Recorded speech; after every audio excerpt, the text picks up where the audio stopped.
Discussion on hypersensitive carotid sinus syndrome. Hypersensitive carotid sinus syndrome is an exaggerated response to stimulation of the baroreceptors in the carotid sinus and leads to bradycardia and/or hypotension and syncope. Three types of responses have been described. 1. Cardioinhibitory, 2. Vasodepressor, 3. Mixed. Please subscribe to this channel for future updates. Click on the subscribe button. Press the bell icon after that for all updates. In cardioinhibitory type, there is only bradycardia and there is no fall in blood pressure. The cardioinhibitory type is the commonest variety, contributing to about 3/4 of cases. In vasodepressor type, there is only hypotension but no bradycardia. It is the least common type. In the mixed variety, there is both bradycardia and hypotension. Mixed type occurs in about 1/5 to 1/4 of cases. Though baroreceptor function decreases with age, the hypersensitive carotid sinus syndrome is more common in older males. In some, even trivial stimuli like tight collar or shaving the neck may be enough to cause a syncope. Hypersensitive carotid sinus syndrome can be spontaneous or induced. The former occurs spontaneously while the latter is brought on by carotid sinus massage during the evaluation of a syncope.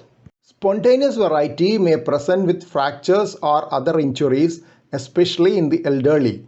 Vasovagal syncope and postural hypotension have to be excluded in this setting. While trying to reproduce carotid sinus syncope, extreme care is needed, especially in the elderly. Careful assessment of carotids for bruit or obstruction on either side is needed to prevent the potential for dislodgement of atherosclerotic plaques and causing embolic stroke. ECG and blood pressure have to be monitored throughout. Initial evaluation should be in the supine position and gentle. If negative in the supine position, carotid sinus massage may have to be repeated in the standing position to improve the sensitivity if the clinical suspicion is high. But it will be ideal to conduct it with the patient strapped to a tilt table in order to prevent injuries due to a fall. The massage is done for 5 seconds on each side with 1 minute interval. ESC 2013 guidelines recommend 10-second massage. Recent stroke, transient ischemic attacks and myocardial infarction are reasons to avoid a carotid sinus massage.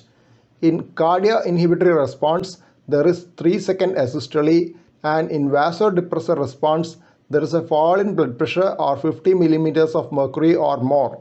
Midodrine, fludrocortisone, and volume supplementation are the methods tried in the treatment of vasodepressor variety of carotid hypersensitivity. If the cardioinhibitory variety is symptomatic with recurrent syncope, permanent pacemaker implantation is a class 1 indication as per American Heart Association guidelines. According to 2013 European Society of Cardiology recommendation, 6-second asystole with reproduction of syncope is the criteria for pacing. It is mentioned that 40 new patients per million population require pacing for hypersensitive carotid sinus syndrome. This represents about 9% of those presenting with syncope to a specialist facility. Interestingly, syncope can recur in up to 20% patients over 5 years even with pacing and could be due to vasodepressive component. Optimal pacing mode recommended is dual chamber with ventricular pacing reserved for those with atrial fibrillation. Here are a couple of relevant journal references. Please don't forget to subscribe to this channel for future updates and click on the bell icon for all updates. Thank you.